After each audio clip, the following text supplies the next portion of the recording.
Subscribe करें और bell दबाएं ताकि कोई खबर रह न जाए।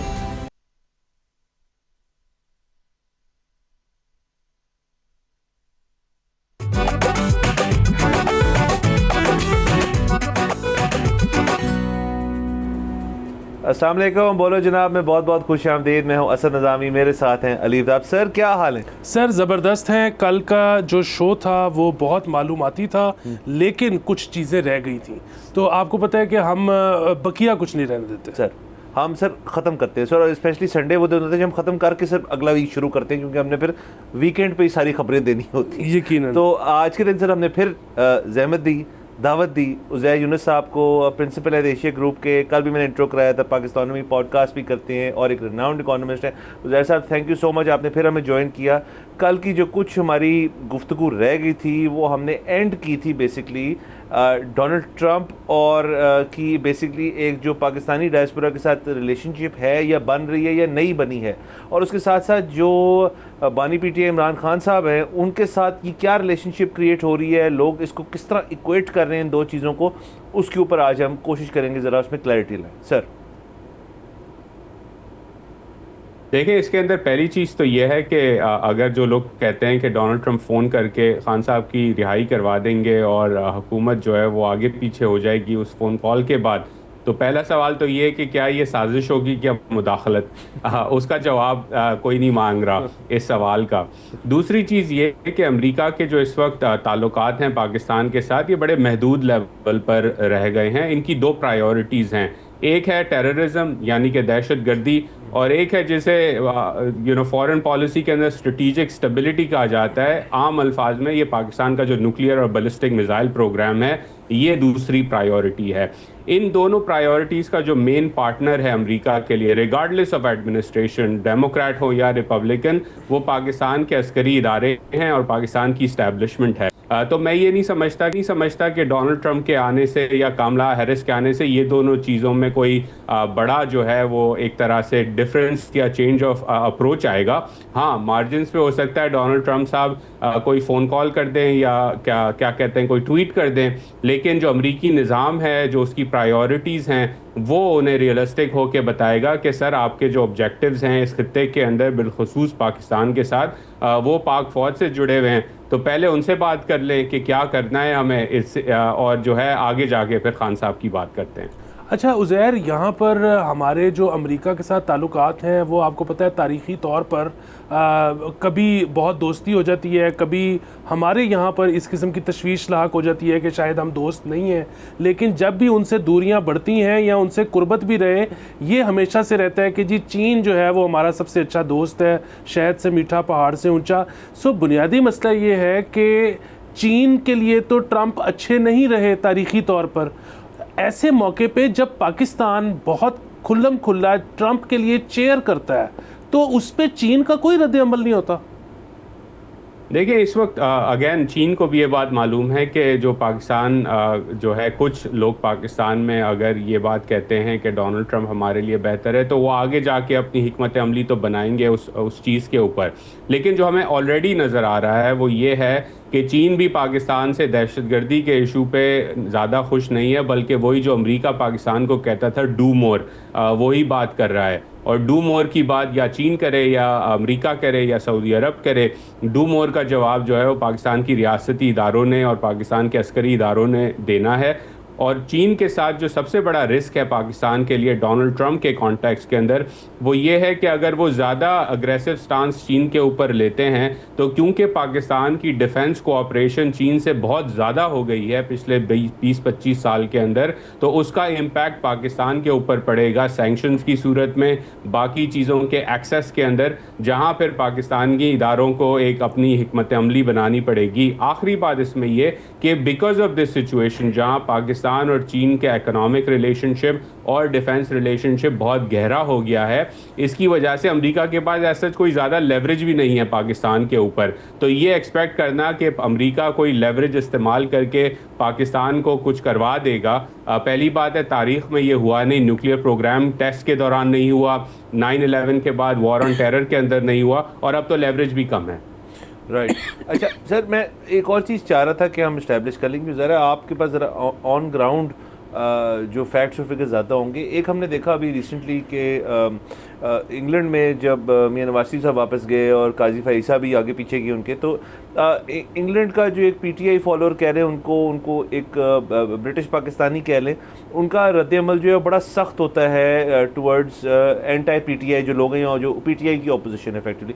क्या अमेरिका में भी ऐसे अनासर मौजूद हैं जो इस किस्म की राइटिंग करते हैं, रैलिंग करते हैं? क्योंकि हमने लंदन की हद तक तो महदूद देखा है इसको। क्या अमेरिका का जो एक फॉलोअर है जो यहाँ पे चाहते हैं कि जी बानी पीटीआई वापस हैं, क्या उनका भी स्टांस इस चीज़ पे ये है कि उन्होंने इसी किस्म के प्रोटेस्टिंग करनी होती है वहाँ पे? उन्होंने कोशिश तो ज़रूर की है। अभी रिसेंटली कुछ महीनों पहले पाकिस्तान एम्बेसी के बाहर एक प्रोटेस्ट हुआ था, 300-400 लोग वहाँ आए थे, प्रोटेस्ट कर रहे थे, पीटीआई ने उसे ऑर्गेनाइज़ किया था। अभी 3-4 हफ्ते पहले जब एक कॉल आई थी, कन्फ्यूजन बड़ी थी पाकिस्तान में कि डी चौक पे एक और धरना होगा कि नहीं, तो पीटीआई अमेरिका ने भी एक कॉल दी थी कि 48 घंटे के अंदर जो हैं उनके वर्कर्स वाशिंगटन डीसी पहुँचें और वहाँ पे प्रोटेस्ट करें वाइट हाउस के बाहर या पाकिस्तानी एम्बेसी के बाहर। वो फिर कैंसिल हो गया।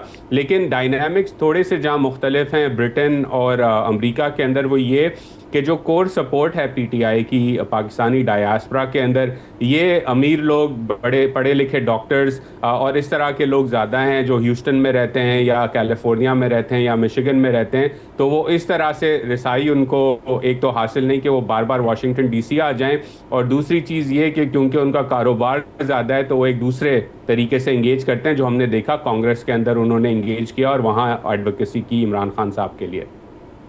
बिल्कुल ठीक है। अच्छा, अब सो बुनियादी बात यह है कि हमारे यहाँ पर आपके ख्याल में मतलब कमला हैरिस आती हैं या ट्रंप आते हैं, तो जो हमारा जो इस वक्त सबसे बड़ा मसला है इकॉनमी का, उसको बिल्कुल कोई फ़र्क नहीं पड़ता कि वहाँ पर कौन इलेक्ट होता है, या थोड़ा बहुत फ़र्क ऐसा है जो कि हमें शायद देखने को मिल सकता है? मार्जिन्स पे आपको फ़र्क देखने को मिलेगा। नंबर एक, अगर सदर ट्रंप ऑफिस में आते हैं तो उनकी जो टैरिफ और इंपोर्ट ड्यूटीज़ की जो पॉलिसी है उससे पाकिस्तान को फ़र्क पड़ सकता है, क्योंकि उनकी पार्टी का व्यू ये है कि जिस भी मुल्क से अमेरिका का ट्रेड डेफिसिट बहुत ज़्यादा है वहाँ हमें टैरिफ्स लगाने चाहिए ताकि मैन्युफैक्चरिंग हमारे मुल्क में हो। इसमें दो बड़े टारगेट तो ऑब्वियसली चीन और भारत आते हैं क्योंकि बड़े ममालिक हैं, लेकिन छोटे ममालिक वियतनाम वगैरह को भी इस पर तशवीश का जो है वो इजहार कर रहे हैं कि अगर ये टैरिफ्स लगते हैं तो फिर हमारे एक्सपोर्ट्स का क्या बनेगा। ये एक पाकिस्तान के लिए ज़रूरी टॉपिक है जिस पर लोगों को सोचना चाहिए। दूसरा बड़ा टॉपिक पाकिस्तान के लिए क्लाइमेट चेंज है, माहौलियाती तब्दीली है। डोनाल्ड ट्रंप और उनकी पार्टी इसे होक्स कहते हैं, यानी कि वो कहते हैं ऐसी कोई चीज़ है ही नहीं। और दूसरी तरफ डेमोक्रेट्स जो हैं और कमला हैरिस और जो बाइडेन जो हैं वो कहते हैं कि इस पर हमें दुनिया भर में इन्वेस्ट करना चाहिए, ममालिक के साथ कोऑपरेट करना चाहिए, और अगर उन्हें फाइनेंसिंग चाहिए तो वो भी हमें उन्हें देनी चाहिए किसी ना किसी तरह। तो अगर कमला हैरिस आती हैं तो क्योंकि पाकिस्तान क्लाइमेट चेंज में एक फ्रंट लाइन स्टेट है, तो मैं समझता हूँ कि क्लाइमेट के लेवल पे कोऑपरेशन की एक अपॉर्चुनिटी ज़रूर बनेगी। आखिरी चीज़ इसके अंदर जो खित्ते के हिसाब से पाकिस्तान के लिए ज़रूरी है, पाकिस्तानी लोगों के लिए ज़रूरी है, वो ये कि कमला हैरिस और उनकी पार्टी चाहते हैं कि ईरान से बातचीत करके मसाइल का हल निकाला जाए और ईरान न्यूक्लियर पावर ना बने। डोनाल्ड ट्रंप की जो पार्टी है वो कहती है कि अगर हमें करना पड़ा तो हम ईरान के न्यूक्लियर साइट्स के ऊपर भी हमला करेंगे या इजराइल की मदद करेंगे वो हमला करने में। तो अगर खित्ते में एक जंग का माहौल बनता है तो उससे ऑयल प्राइसेस ऊपर जाएंगी, एक और प्रॉक्सी वॉर चलेगी और उसका जो नुकसान है वो पाकिस्तान को ज़्यादा होगा। बातचीत करके अगर अमेरिका आगे बढ़ता है ईरान के साथ तो सैंक्शंस रिलीफ के एवज़ पाकिस्तान जो है वो ईरान से तिजारत कर सकेगा, बिलखुसूस जो सस्ती गैस है जिसकी पाकिस्तान को अशद ज़रूरत है वो शायद एक बार फिर जो है पाकिस्तान को उसका एक्सेस मिल जाए। राइट। अच्छा, हमने कल के दिन इस चीज़ पे इतना टच नहीं किया, बट ऑब्वियसली यहाँ पे एक सॉर्ट ऑफ कम्पिटिटिव माहौल बन जाता है जब हम हमसाए मुल्क के बारे में बात करते हैं, हिंदुस्तान के बारे में। तो ज़ाहिर है जो यहाँ के अमीर तरीन रईस तरीन लोग होंगे, अगर उनके अमीर तरीन लोगों से कंपेयर करें तो नेटवर्थ के अंदर एक बिलियंस अपॉन बिलियंस का फ़र्क है, तो लॉट ऑफ मोर मनी उधर जो इन प्ले होता है। तो आपके ख्याल में ये फैक्टर कितना बड़ा है डोनाल्ड ट्रंप के लिए? क्योंकि मुझे याद है 2016 के अंदर मतलब एक तो मेरे ख्याल में नारा भी लगाया था कि अब की बार ट्रंप सरकार इंडियन पॉपुलेशन को थोड़ा अट्रैक्ट करने के लिए।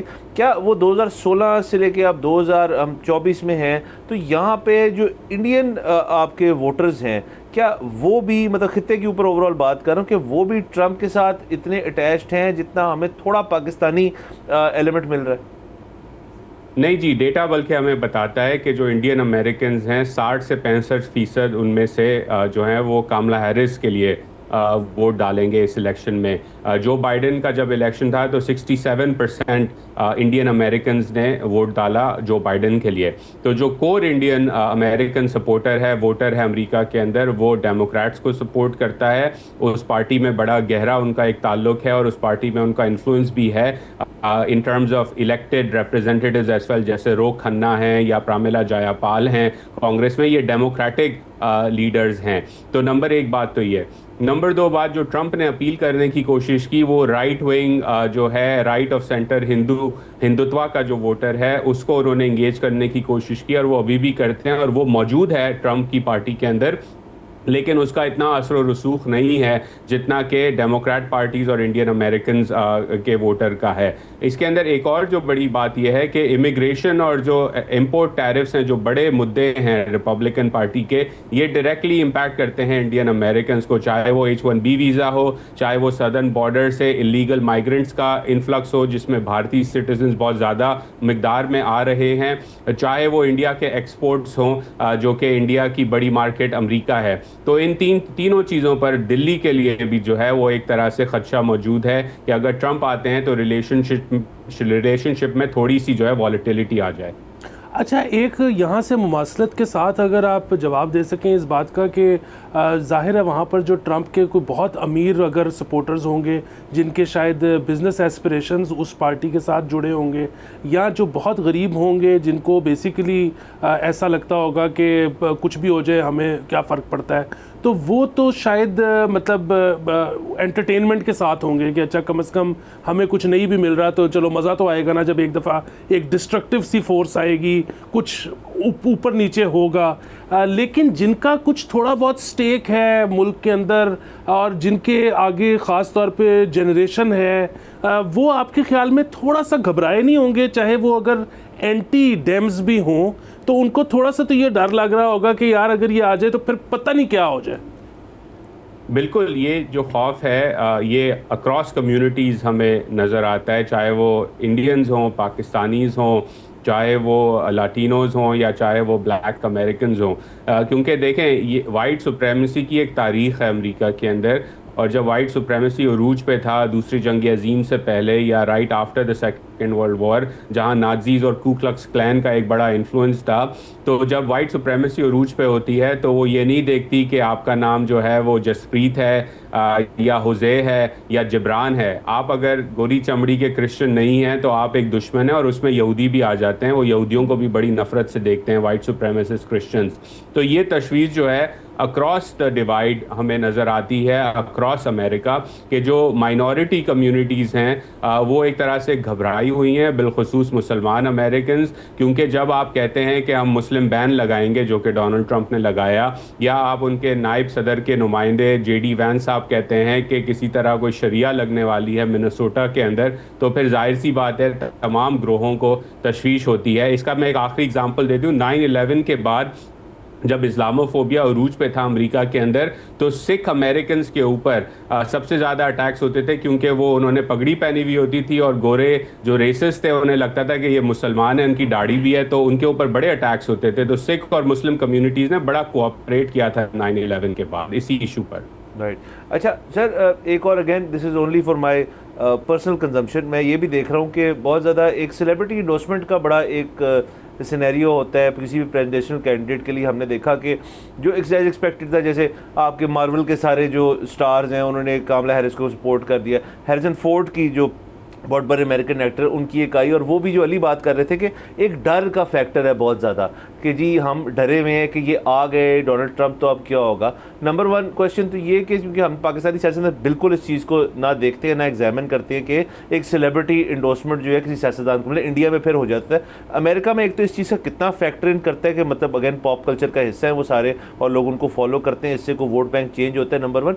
एंड नंबर टू कि ये जो बुनियादी फियर है एक डोनाल्ड ट्रंप के आने के, वो पता नहीं क्या करेंगे, ये कितना डेट्रीमेंट करेगा डोनाल्ड ट्रंप को, या ये किसी तरह से उनके वोट बैंक को बढ़ाएगा? पहली बात तो ये कि सेलिब्रिटी का जो इंडोर्समेंट होता है वो मार्जिन्स पे इम्पैक्ट करता है। ज़्यादातर इम्पैक्ट उसका ये होता है कि ख़बर बनती है, और जब ख़बर बनती है तो लोग उसे देखते हैं और फिर शायद वो आगे जाके और सोचें अपनी डिसीजन के बारे में। जहाँ ज़्यादा फ़र्क पड़ता है वो बिलखुसूस माइनॉरिटी कम्युनिटीज़ में पड़ता है। जब अगर कार्डी बी ने फॉर एग्ज़ाम्पल अभी इंडोर्स किया तो वो एक आइकॉन है ब्लैक कल्चर के अंदर, तो इस तरह के आइकॉन जब अपनी कम्युनिटी से निकल के इंडोर्स करते हैं तो उसका थोड़ा मेरे ख्याल में ज़्यादा फ़र्क पड़ता है। जहाँ तक बात है कि ये बात कितना डर का माहौल है, तो एक डर मौजूद है, और उस डर की वजह से जो है टर्नआउट ज़्यादा होगा दोनों तरफ का। एक तरफ ट्रंप के वोटर समझते हैं कि जो ये लेफ़्ट के लोग हैं ये सोशलिस्ट हैं और ये कम्युनिज़म ले आएंगे, तो एक डर का खौफ उनकी तरफ है कि ये एक रही है कलर्ड लोगों की जो आपकी और मेरी तरह दिखते हैं सदर्न बॉर्डर के थ्रू, तो वो उन्हें मोबिलाइज़ कर रहे हैं। और दूसरी तरफ हैरिसन फोर्ड का आपने जिक्र किया और डेमोक्रेट्स का जिक्र किया, तो वो ये डर क्रिएट कर रहे हैं कि अगर डोनाल्ड ट्रंप आ गए तो ख़वातीन से उनके अपने हकूक़ छीन लिए जाएंगे, और जो माइनॉरिटी कम्युनिटीज़ हैं बिलखुसूस लाटिनोज़, उन्हें मास डिपोर्टेशन के एवज़ जो है वो जेल में डाला जाएगा।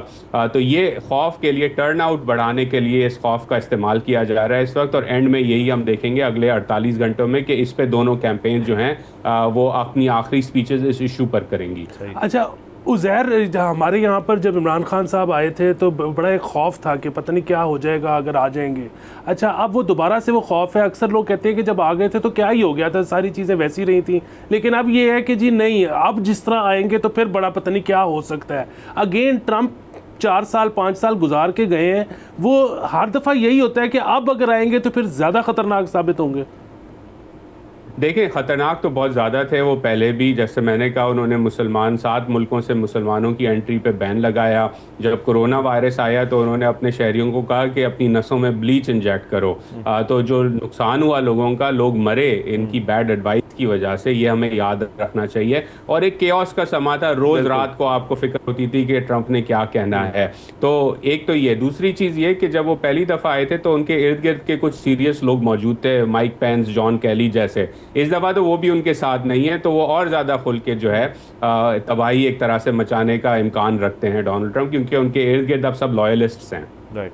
जैसा बहुत शुक्रिया आपने टाइम दिया, और जो हमारी बातें रह गई थी हमने तमाम तर जो है मेरे ख्याल में मुकम्मल की। ज़ाहिर बातें बहुत और हैं, और जब इलेक्शन करीब आएगा आपको फिर इंशाल्लाह दावत देंगे। यहाँ पर जाना है हमने ब्रेक के ऊपर। Let's take a break.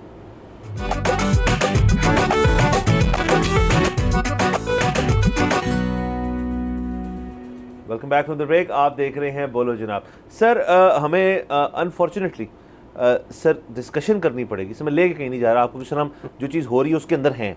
तो सर स्मॉग, माहौलियात एक बहुत बड़ा इशू बना हुआ है। विजिबिलिटी लो है इसलिए आप मुझे कहीं नहीं लेके जा कहीं लेके जा ही नहीं सकता सर हम, और एल्टीट्यूड भी हमें गेन करने के लिए थोड़ी विजिबिलिटी तो चाहिए।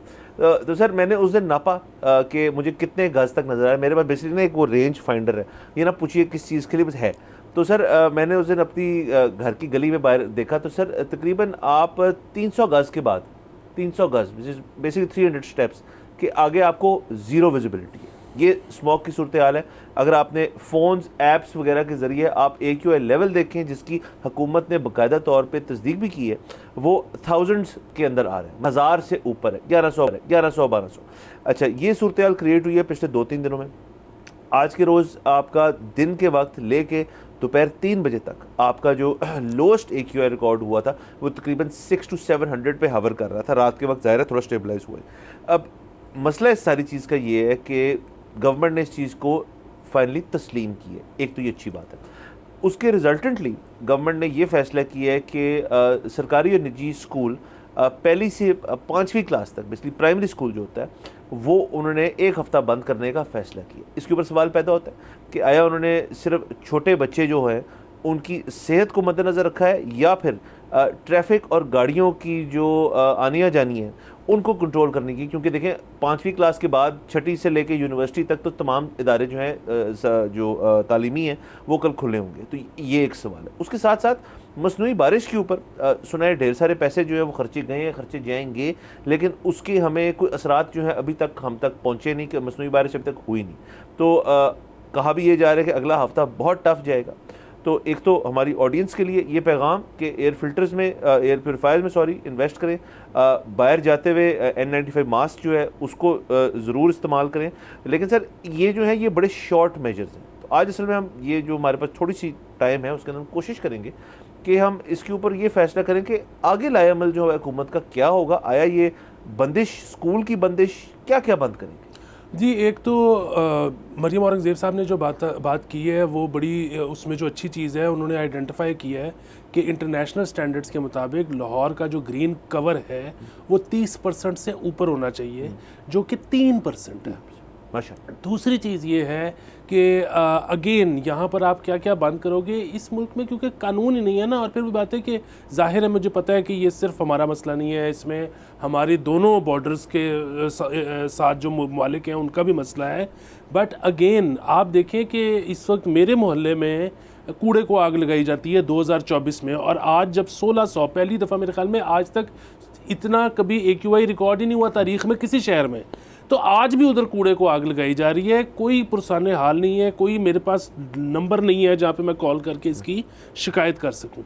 बाकी वो अब मैं इस पर तमस्खरी उड़ा सकता हूँ, अब मुझे आप ये मत कहिएगा कि मैं इनसेंसिटिव हूँ, लेकिन वही बात है कि आपके घर में अगर एक बच्चा है जो 5वीं से ऊपर है और एक 5वीं से कम जमात में पढ़ता है, तो 5वीं को से ऊपर वाले को आपने घर से भेजते हुए हंसना है उस पर कि देखो बेटा हमें प्यार इस पे आता है तुम एक्स्ट्रा हो, तुम अनप्लैंड हो।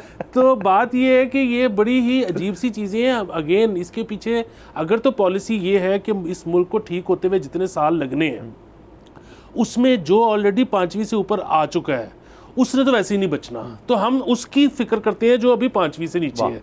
तो ये एक पॉलिसी हो सकती है। अदरवाइज तो आप ये देखिए कि अगर उनका ये ख्याल है कि जी पहली से 5वीं तक के बच्चे को की पढ़ाई इतनी इंपॉर्टेंट नहीं होती, बाद में कोई पढ़ाई बहुत इंपॉर्टेंट हो जाती है, तो अगेन मतलब फिर उनको हमारा करिकुलम देखने की ज़रूरत है। मेरे ख्याल में तो सबसे ज़्यादा ज़रूरी पहली से 5वीं तक है। मतलब आप जब तालीम की बात करते हैं तो वो तालीम क्या है? वो तालीम ये है कि उसको ज़बान आ जाए और बेसिक मैथ्स आ जाए, बेसिस। अदरवाइज तो जो हम इसके अलावा तो हम जो कुछ भी करिकुलम पढ़ा रहे हैं वो तो बड़ा प्रॉब्लमेटिक है, वो तो हमें पढ़ाना ही नहीं चाहिए इन द फर्स्ट प्लेस।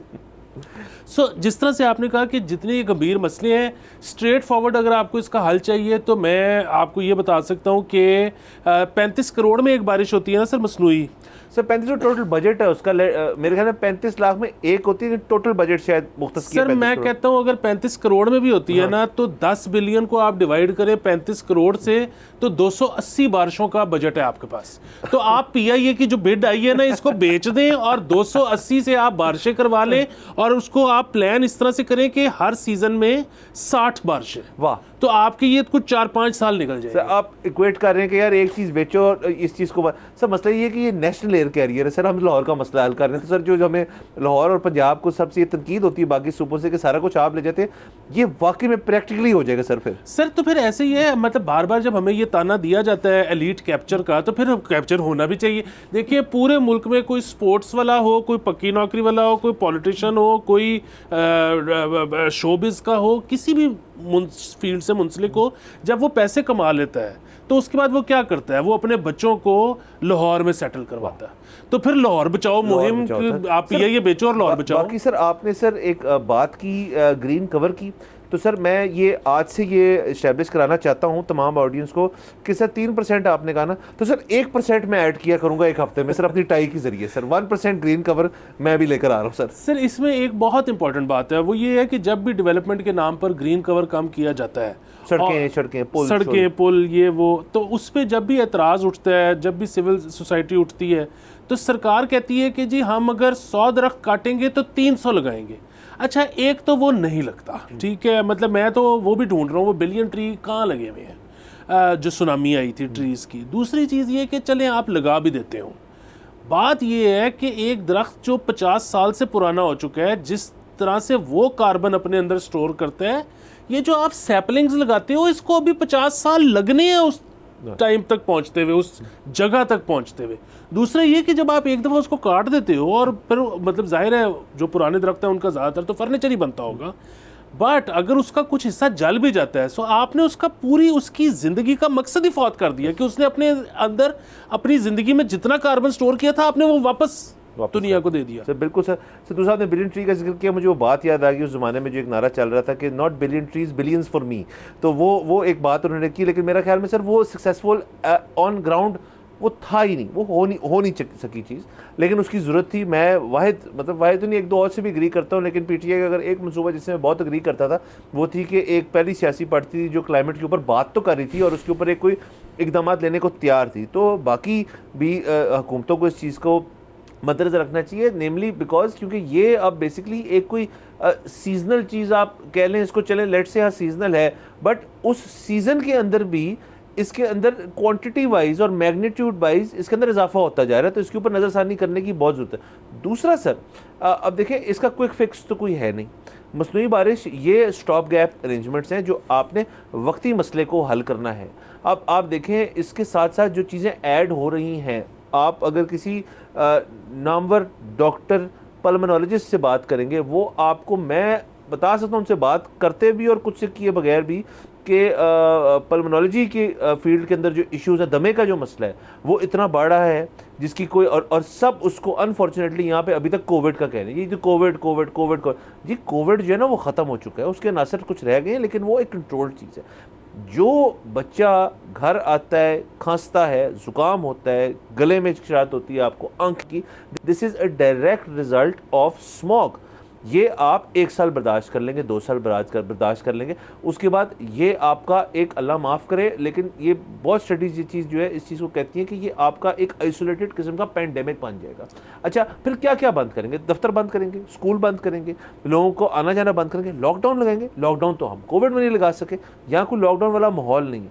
इसके ऊपर आज के दिन टू लिटिल टू लेट है ये स्कूल बंद करने वाली पॉलिसी, वो भी 1 हफ्ते की। अच्छा, हफ्ते बाद जो है वो AQI 1000 से कह रहे नीचे चला जाएगा टुवर्ड्स 300, 400, 500, 500 जो है वो किसी इंसान के लिए ठीक है?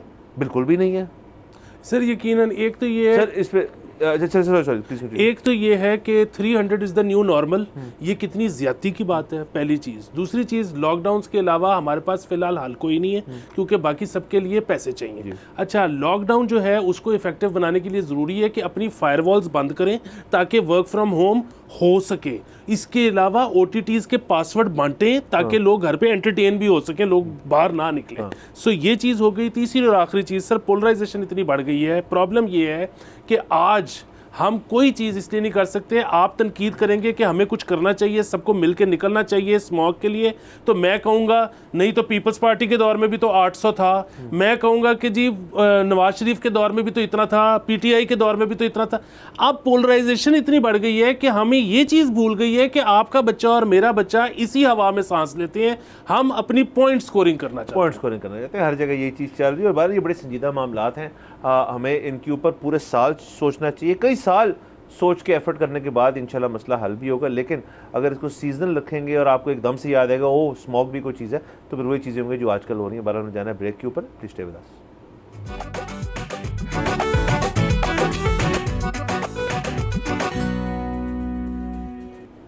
Welcome back from the break. आप देख रहे हैं बोलो जनाब।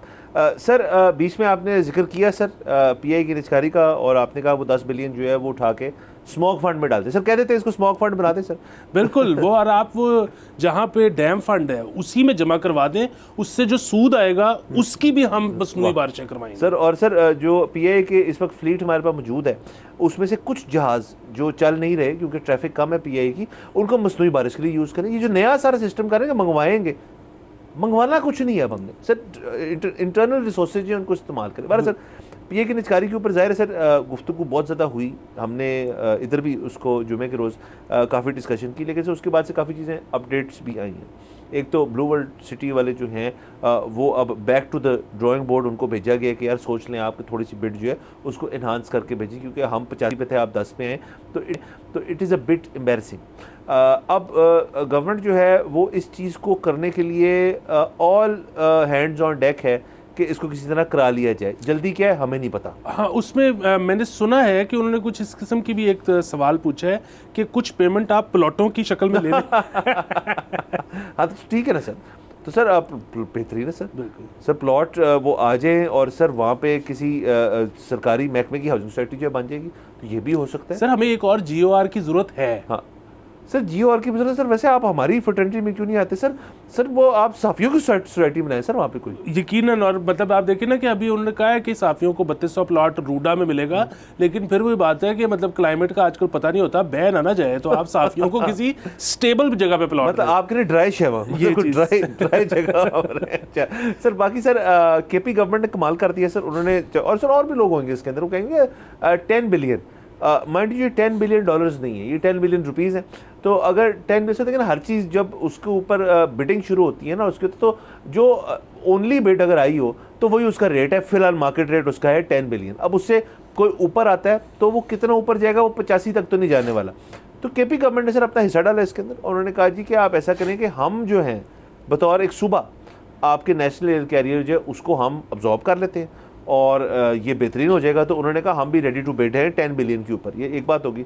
उसके बाद पंजाब गवर्नमेंट जो है, ये अब मुझे नहीं पता बयान मियां नवाज शरीफ साहब का पुराना है या फ्रेश है या कुछ रिसेंट पास्ट का है, बट उसमें वो नज़र आ रहे हैं, कुछ लोगों से गुफ्तगू कर रहे हैं कि मरियम नवाज साहिबा ने अपने वालिद साहब को एक दफ़ा कहा कि जी PIA की निजकारी चूँकि हो रही है प्राइवेटाइजेशन, तो हम ही क्यों नहीं ले लेते, बतौर ये नहीं कि इसमें क्लैरिटी नहीं कि बतौर सूबा, बल्कि बतौर एक फैमिली। शायद उन्होंने कहा कि नहीं, उन्होंने बतौर शायद सूबा बतौर सूबा का, तो उन्होंने क्योंकि उसको नाम बिल्कुल एयर पंजाब का नाम दिया, और उन्होंने कहा जी कि हम फलाने रूट्स भी लेंगे, हम इसको टोक्यो भी भेजेंगे, लंदन भी भेजेंगे। तो मियाँ साहब थोड़ी देर के लिए एक्साइटेड हो गए थे, लेकिन मैं जितना मियाँ साहब की हिस्ट्री जानता हूँ, मियाँ साहब जो सेकंड हैंड चीज़ों में बिलीव नहीं करते। उन्होंने बीच में ये कह दिया कि अगर लानी है नवी लाने हैं, उसका नाम भी पंजाब एयर पंजाब रख देंगे। तो सर अब देखिए ये कितनी एक अजीब सी सिचुएशन है कि एक ऐसा मुल्क है जिसमें एक नेशनल कैरियर है जो कि तकरीबन अपनी लास्ट लेग्स पे है, बल्कि लास्ट में बंद हो चुका है या हो जाएगा, और उसके ऊपर एक प्राइवेट कंपनी आई है बिड करने के लिए, जो कि रियल एस्टेट कंपनी, एविएशन से कोई ताल्लुक नहीं है, और दो जो पोटेंशियल और बिडर्स हैं वो आपके मुल्क के सूबे हैं।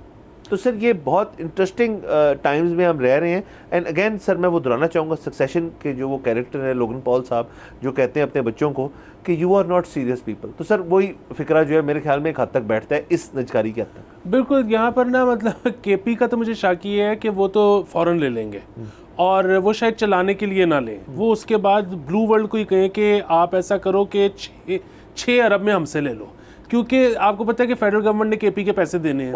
ओके तो वो जहाँ मतलब एयरलाइन लेके पैसे नहीं देंगे और आगे कटवा लेंगे वहाँ से। जहाँ तक पंजाब की बात है, अगेन मियाँ साहब अगर अपने एज बिजनेस, ये को बाइक नहीं ले रहे, ये तो ये एयरलाइन की बात हो रही है सर। अगर वो अपना ज़ाती बिजनेस कर रहे हैं ना तो फिर तो ठीक है, हो सकता है वो चल भी जाए। प्रॉब्लम ये है कि पंजाब तो नहीं ले सकता। उसकी वजह ये है कि अभी IMF की डिमांड है एक बहुत बड़ी कि अब जो सूबे हैं वो सरप्लस शो करेंगे, नहीं तो उनका रेप्रिमांड होगा। तो अभी तीनों ये जो क्वार्टर गुजरा है इसमें तीनों सूबों ने सरप्लस शो किया है सिवाय पंजाब के। पंजाब खसारे में है, सो पंजाब तो एयरलाइन नहीं ले सकता। दूसरा ये है कि मतलब मियाँ साहब 3 दफ़ा प्राइम मिनिस्टर रहे हैं, तो PIA उनसे नहीं चल सका, तो अगेन वो एयर पंजाब भी नहीं चला सकेंगे। सर एक तो देखें ना, मियाँ साहब ना चलाने की तो एक सबसे बड़ी वजूहत ये कि ये डाउनफॉल जब शुरू हुआ PIA का 90s में, तो वो मियाँ नवाज शरीफ साहब ही थे जिन्होंने कहा यार कि बाकी एयरलाइंस को भी यहाँ आने दो और फ्री मार्केट करो और कम्पीट करने दो, और सब आएँ और हमारे रूट्स के ऊपर भी बेहतर रेट्स दें, फर्स्ट क्लास भी दें और चीज़ें बेहतर दें। तो ये मियाँ साहब ही थे, मतलब उन्होंने चला नहीं पाए, क्या मतलब तो छोड़ें सर, शायद उनके डाउनफॉल में एक छोटा किरदार उनका भी है। चलें, ये तो एक न्यू लिबरल पॉलिसी है ना कि जी ओपन प्लेइंग फील्ड होगी सबके लिए। हम उस ये पॉलिसी तो ठीक है, लेकिन मसला फिर वही है ना कि आप compete नहीं कर सके, उन्हीं के दौरे हुकूमत में आप फिर compete नहीं कर सके। ये एक प्रॉब्लम है, क्यों नहीं कर सकते? अब उसकी पूरी एक लिस्ट है, हम खोल सकते हैं। अच्छा, बुनियादी बात ये है कि अब्दुल अलीम खान साहब जो हैं उनका बयान आया है कि जी ये बहुत हमारा बड़ा कौमी एहसास है और मैं इसको लेके बहुत टची हूँ और मैं इसको ऐसे नहीं बिकने दूंगा, मैं इसका बड़ा को प्रॉपर पता नहीं क्या कुछ करूँगा। अच्छा सर, मैं तो सबसे पहले उस इदारे का नाम जानना चाहता हूँ जहाँ पे आप जाके अपनी नेशनलिटी चेक करवा सको, क्योंकि मुझे लगता है आपकी और मेरी तो रिवोक हो चुकी है। हम भी इस मुल्क के नेशनल्स हैं, हमसे तो पूछता कोई नहीं है, वो इतने टची हो के मैं कर रहे हैं। भाई ये क्या असासा है? हमें नहीं चाहिए ये असासा। मतलब ये मैंने अब ऐसी बातें भी सुनी है कि अब तो खैर बंद हो गई है, लेकिन ये जो अमेरिका की फ़्लाइट जब तक चलती थी, इन्होंने एक एक फ़्लाइट पे $1-1 मिलियन का नुकसान करवाया हुआ है। अब बात ये है कि ये हमसे क्यों कोई पूछ रहा है कि असासा ये चाहिए? हमें नहीं चाहिए। इंडिया के पास क्या अपनी एयरलाइन है? नहीं है। अमेरिका के पास क्या अपनी एयरलाइन है? नहीं है। प्राइवेट ही चल रहे हैं, प्राइवेट ही चल रहे हैं, कोई फ़र्क नहीं पड़ता। और मैं अगेन वो बात करता हूँ कि जब इसने बिकना होगा ये बिक जाएगी, जब तक। और वो आपने ज़ाहिर है अपनी जो डिमांड्स हैं वही ठीक करनी है ना, वही स्ट्रीमलाइन करनी है, कोई ना कोई ले लेगा। जब तक नहीं करोगे गन पॉइंट पे तो मेरा नहीं ख्याल कोई लेने लगा है। जब लेना होगा ले लेगा, तब तक इसको चलाने की ज़रूरत नहीं है, इसको बंद कर दें सर। बिकॉज दूसरा सर, किसी से उस दिन बहस हो रही थी और मेरा ही सवाल था और उन्होंने बड़ी अच्छी तरह मुझे समझाया, हमसे बड़े हैं, ज़्यादा दुनिया देखी है उन्होंने। तो मैंने कहा ये इतनी जल्दबाजी जो है ना, कि जिसे आईनी तरमीम भी एक इस चीज़ की कासी करती है कि जल्दी कर लो, इसमें भी पिया है कि यार बस इसको ना किस तरह कर लें। तो उन्होंने सर मुझे मिसाल दी, वो ये कहते हैं यार देखें, हर जो डील होती है ना बड़ी, उसमें हमेशा दोनों पार्टियाँ ना बीच में एक गारंटर रखते हैं जो गारंटी देता है, जो अमूमन हमारे सियासी मामलात में पीपल्स पार्टी रोल अदा करती है। अच्छा, इसके अंदर तो गारंटी कोई है नहीं, गारंटर कोई है नहीं, मतलब हुकूमत है और साथ जो बिडर है। और असल में सर मसला ही ये है कि हुकूमत को भी एक चीज़ की गारंटी नहीं है कि जी अगर ये हमारे दौर में चीज़ हो जाएगी, हमारे दौर में, तो इस चीज़ का क्रेडिट हमें मिलेगा कि हम we were the ones who effectively manage to do this, और हमने अपनी बुक्स से उतार दी एक चीज़। दौर का लफ्ज़ सर मैंने यूज़ किया कि सर दौर तो इसेंशियली कानूनी तौर पे है 4-5 साल का, वो पक्की बात नहीं है। इसलिए सर जो भी पॉलिसी इस वक्त आ रही है ना, वो फ्लॉड एट स्टार्ट है। क्यों? क्योंकि वो कहते हैं यार इसको बना के पॉलिसी करो, जिस कागज़ पे उस कागज़ के नीचे फ़ौरन पहिए लगाओ और पीछे V8 लगा दो ताकि ये जल्दी हो। ये एक बहुत बड़ा मसला है, इनसिक्योरिटी इज़ द प्रॉब्लम। बिल्कुल सर, और उसमें प्रॉब्लम पता है कि बायर के एंड पे वो ये कहते हैं कि चलें आपकी तो गारंटी भी होगी और आप 5 साल भी निकाल लो। बुनियादी मसला ये है कि अब जो ये है कि रीनिगोशिएट, आपके ही दौर में अगर आवाज़ आ गई रीनिगोशिएट की तो फिर क्या करना है? ये बहुत बड़ा सवाल है। दूसरी चीज़ ये कि जिस तरह से आपने कहा ना गारंटर पीपल्स पार्टी का तो इसको प्राइवेटाइज करने का मॉडल ही डिफरेंट था। वो ये कहते थे कि जी बजाय कि आप किसी एक कंपनी को बेच दें, आप इसके शेयर्स मज़ीद जो है वो लॉन्च कर दें मार्केट में, हुकूमत जो है वो अपना डाइल्यूट कर ले और आप इसके ऊपर एक नया बोर्ड बना दें। अब अगेन इसके भी प्रोज कॉन सारा कुछ देखा जा सकता है। बुनियादी बात यह है कि इनको जो जल्दी है, एक तो जाहिर है यकीनन जो आपने जिक्र किया, हर कोई चाहता है अपने दौर में हो जाए सारा कुछ, बिल्कुल। दूसरा ये है कि एवरी डे हमारा नुकसान हो रहा है, हर वो दिन जिसमें एयरलाइन चल रही है हमारा नुकसान हो रहा है। बस सर ये बातें हैं बड़ी संजीदा नौयत की। स्मॉग वाला भी अगेन बहुत सीरियस मसला है, ये भी सीरियस मसला है। और सॉरी हमने बीच में इसमें मजाक थोड़ा सा उड़ाया है, हम इनसेंसिटिव लोग नहीं है, लेकिन अगर हम अब हर चीज़ पे कुड़ना शुरू हो जाए इस मुल्क में तो हमारी ज़िंदगी मतलब मज़ीद शॉर्ट हो जाएगी। बिल्कुल। तो बहरहाल ये सारी आज की बातें थी, वक्त ख़त्म हो जाता है। अगले हफ्ते आपसे इंशाल्लाह फिर मुलाकात होगी। इजाज़त दीजिएगा, खुदा हाफ़िज़।